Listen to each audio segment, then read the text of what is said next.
Welcome to CorkCon today for November 6, 2019. This is the show where I break down some of the biggest stories happening in the world of CorkCon right now and give you my opinion on them.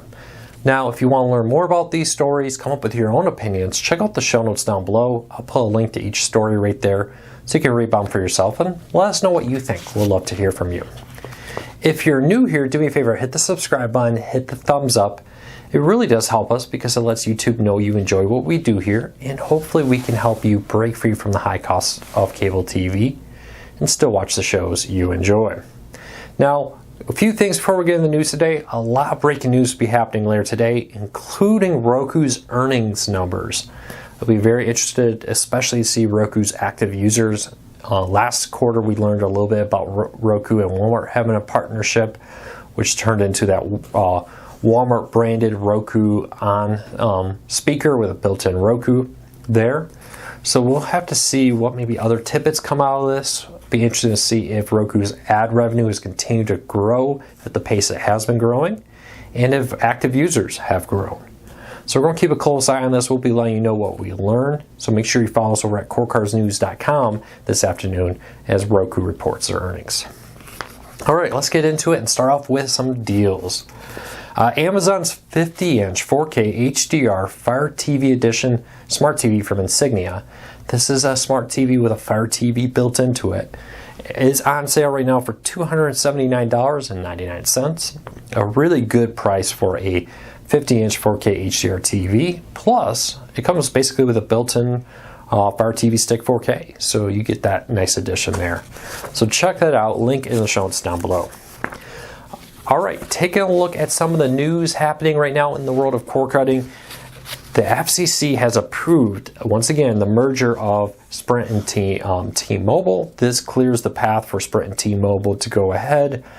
Barring any legal actions, there are several states suing to block this right now. But this would also make Dish the fourth largest wireless phone company. It would split Boost off from the new combined Sprint and T-Mobile, move it over to Dish, and give Dish access to the T-Mobile network for quite a few years as Dish builds their own. Now this is very interesting. It gives a more powerful third place competitor in the world of wireless phones. It maintains a fourth place with Dish being a disruptor, hopefully, is kind of the hope here. They have a lot of 5G bandwidth they've been working to build out. Now with Boost Mobile, plus they could probably try to pull some people from their Dish subscribers, their Sling TV subscribers, and more. They even registered a Sling Wireless domain name, given the idea that maybe this new service would be called Sling Wireless, build off the Sling TV brand. Maybe we could get some bundle deals, discount on Sling TV if you have a Sling Wireless phone. So a lot of possibilities here for cord cutting. Competition's always good. The question is, will this bring more competition by bringing Dish in to be a legitimate fourth competitor, making a stronger Sprint and T-Mobile to compete against Verizon and AT&T? Right now, Verizon and AT&T are still dominating this space, but a combined Sprint and T-Mobile would really make a third competitor there in the field. So it'll be interesting to see how this plays out. Several states have tried to block this merger. It'll be interesting to see how the Dish component to this will play into the lawsuit. Will Dish having a wireless service by buying Boost, having access to the T-Mobile network and more, be enough to persuade these states to drop the lawsuit, or maybe persuade the judge that, yeah, there is competition, we're not completely eliminating competition with this merger? I'd love to know what you think. And keep an eye on this. This has real implications for cord cutting, especially in the world of 4G. The FCC has told Sprint and T-Mobile that they have to cover 85% of rural Americans with 5G in the next 3 years, and have that up to 90% of rural Americans within the next 6 years. And 90% of Americans have to have access to 100 down MBS current wireless, and 99% of Americans have to have access to 50 down or faster wireless internet. So the FCC is putting some pretty strict speed requirements here and coverage requirements on this merger. It'll be interesting to see what happens.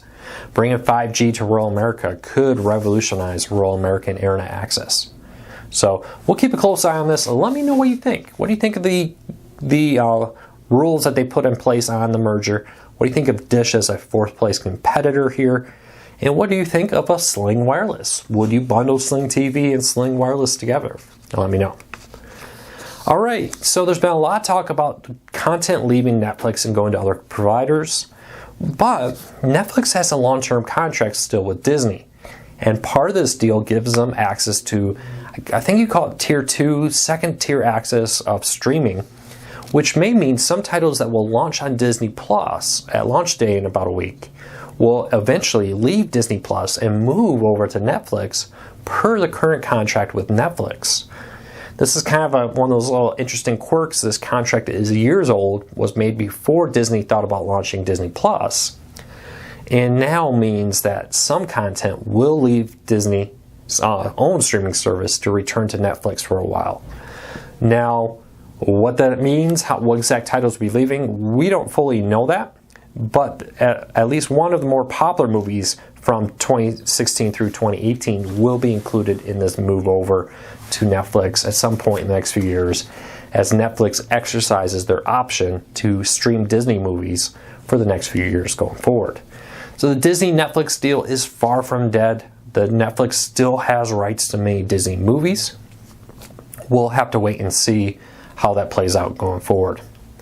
So let me know, are you worried about this Disney-Netflix deal? Are you more worried that content will be leaving Netflix, or are you more worried that Disney Plus will lose access to content you want as it goes back to Netflix? Or do you just plan to have both Netflix and Disney Plus and it doesn't bother you? Let me know. And there will be a little bit of advertising on Disney Plus. The Verge, I believe it was The Verge, reported that Disney struck a deal with Starz to buy back rights to the Star Wars movies, so the Star Wars movies could be on Disney Plus. Many wondered how they pulled that off. Well, it turns out that Starz agreed to this deal. I'm assuming there was money, but part of the contingency on this deal was that Disney Plus would put an advertisement for Starz on Disney Plus. After you log in, a brief splash banner will appear encouraging you to subscribe for Starz, and then it will bring you to the app. So you won't actually see ads like between shows or anything like that, from my understanding. You're more going to see a splash screen related to, login or maybe the initial launch of the app that will promote Starz as part of the rights to have Disney Plus have access to all the Disney movies that Starz had rights to. Now, this will also be for ESPN Plus. There will also be ads promoting Starz on ESPN Plus. It'll be very interesting to see if this is a one-off, how long this goes for. Is this just for a few months, a few weeks, maybe a year? It'll be interesting to see how long we see these Starz promos on Disney Plus. All right, here's a big question for everybody that a survey recently from Appster took a look at. Would you rather pay to watch a show without ads? Or would you rather save money if it means maybe watching a show for free, or a lot less if it has ads in it? According to this survey, 43.9% of Americans say they would rather pay to avoid all ads. Only 33.7% said they would be happy to pay less if it means they see ads. And the rest said, we have no strong opinions either way. So I'm very interested here. Are you somebody who would rather pay more to not see ads? Or would you rather pay less and see ads? Or maybe it's like a Pluto TV situation where it's free with ads, or it's like a Hulu, you pay less but there's some ads in it, or you could pay more. Where do you fall in on this part of the conversation? Are you more of a ad person or I don't want any ads? I'll be honest, it depends on what I'm watching. There's often like, hey, I wouldn't necessarily pay for this show, but I'm happy to watch it on Pluto TV as I do other things with ads, because I wouldn't pay for it, but if it's free with ads, I'll watch it. But then, hey, there's a big blockbuster movie I want to watch that ad free. So I'm kind of on both sides here. Let me know what you think. Where do you fall on this? Because Pluto TV, Xumo TV, IMDb TV, Stir, and more have really great free content. I mean, there's a really great lineup of shows here that I'll happily watch with ads. But there are other times where I'm like, hey, I would happily pay to not see ads. So let me know what you think.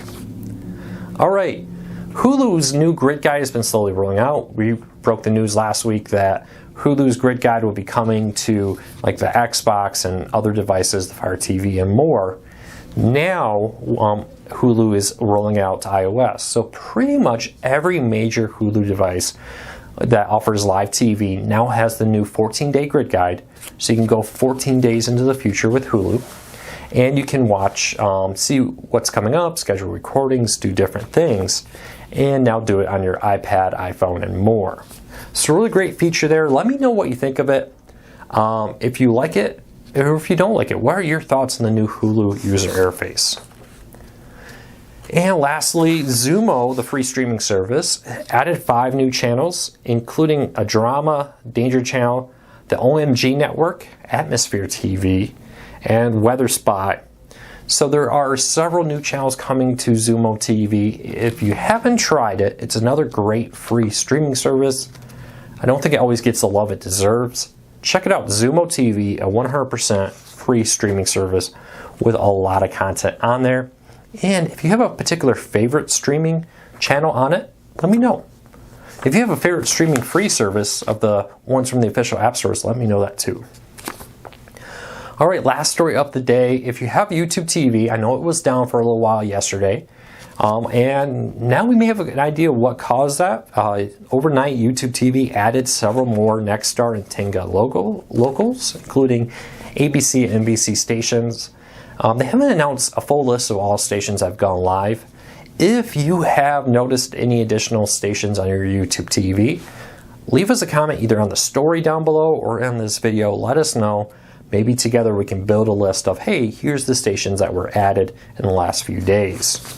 But YouTube TV had already had many Tegna and Nexstar locals, but some of them have been missing still. Now that's being slowly addressed as the few remaining stations where they didn't have locals are added.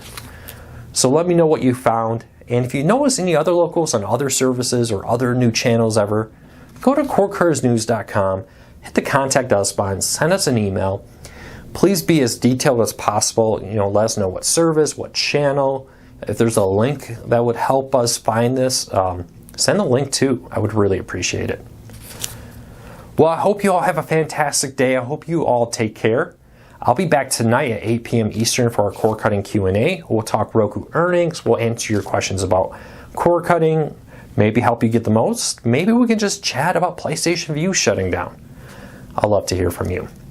Well, until tomorrow, take care, everybody. Thanks for your support. If you're new here, hit that subscribe button. Hit that notification bell if you've been around a while so you don't miss any of our videos. And I'll see you tomorrow.